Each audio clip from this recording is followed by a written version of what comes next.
حضرت نوح علیہ السلام کے پاس ایک بڑھیا آئی، کہا کہ یا اللہ کے پیغمبر دعا کیجئے، میرا بچہ نا چھوٹے میں مر جاتا ہے۔ کیا بولی؟ ارے زور سے بولیے۔ ہاں، چھوٹے میں مر جاتا ہے۔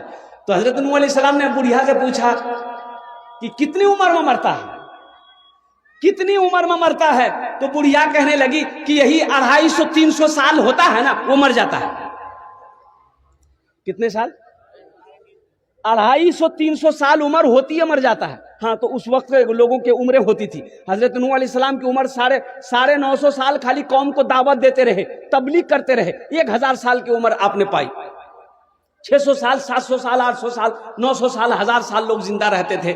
تو بڑھیا کہنے لگی، اور قربان نوح علیہ السلام نے فرمایا، اے بڑھیا سنو، ایک پیغمبر، آخری پیغمبر اس دنیا میں تشریف لائیں گے، ان کی امت ہوگی جن کی عمر اوسطاً 60 سال سے 90 سال ہوگی، مر جائیں گے۔ تو بڑھیا کہنے لگی، اے اللہ کے پیغمبر، تب تو وہ لوگ گھر نہیں بنائیں گے، گھر نہیں بنائیں گے، مکان نہیں بنائیں گے؟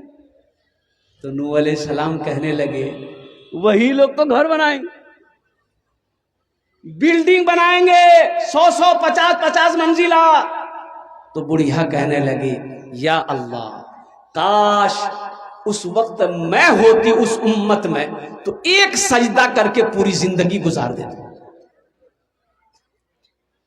مسلمانوں، ابھی مالدہ کا جلسہ تھا، جہاں آرام کرنے کے لیے لے جایا گیا، عالیشان محل، 3 منزلہ مکان، اور نوجوان سب اندر لے کے بولے حضرت یہ پلنگ پر آپ آرام کریں۔ اور اس کی زیب و آرائش کو دیکھ کر روم کا میرا دنگ رہ گیا۔ ہم نے کہا کہ بابو بڑا خوبصورت مکان بنایا، کس کا مکان ہے؟ بولا حضرت ہمارا ہے۔ تمہارا ہے؟ واہ واہ واہ۔ بولا حضرت یہ جو ماربل ہے نا، پتھر، بولا ہاں، لوکل نہیں ہے۔ بولا پھر کہاں سے منگایا؟ بولا کہ جے پور سے منگایا ہے۔ یہ جو جھومر دیکھ رہے ہیں، جھومر، چھت میں جھومر ہے، یہ یہاں کا نہیں ہے۔ ہم نے کہاں کا ہے؟ بولا بمبئی کا ہے۔ ہم نے کہا کہ بیٹا یہاں تو بڑا خوبصورت مکان بنا لیے، اب وہاں بنائے؟ بولا کہاں؟ ہم نے کہا وہی۔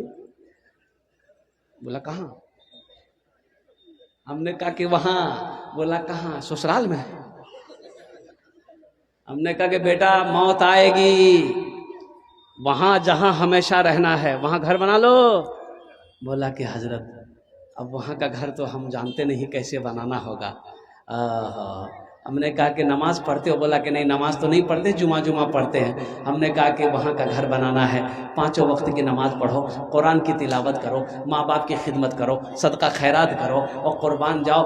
اور قربان جو اس لڑکے نے وعدہ کیا کہ انشاءاللہ حضرت آج سے میں نماز شروع کر دوں گا، چہرے پہ داڑھی نہیں ہے، انشاءاللہ میں داڑھی رکھوں گا۔ اور جب میں نے جلسہ شروع کیا، تقریر میں چندہ جب شروع کیا، سب سے پہلا نام انہوں نے لکھایا کہ حضرت 1 لاکھ روپے میرے نام سے پہلے لکھے۔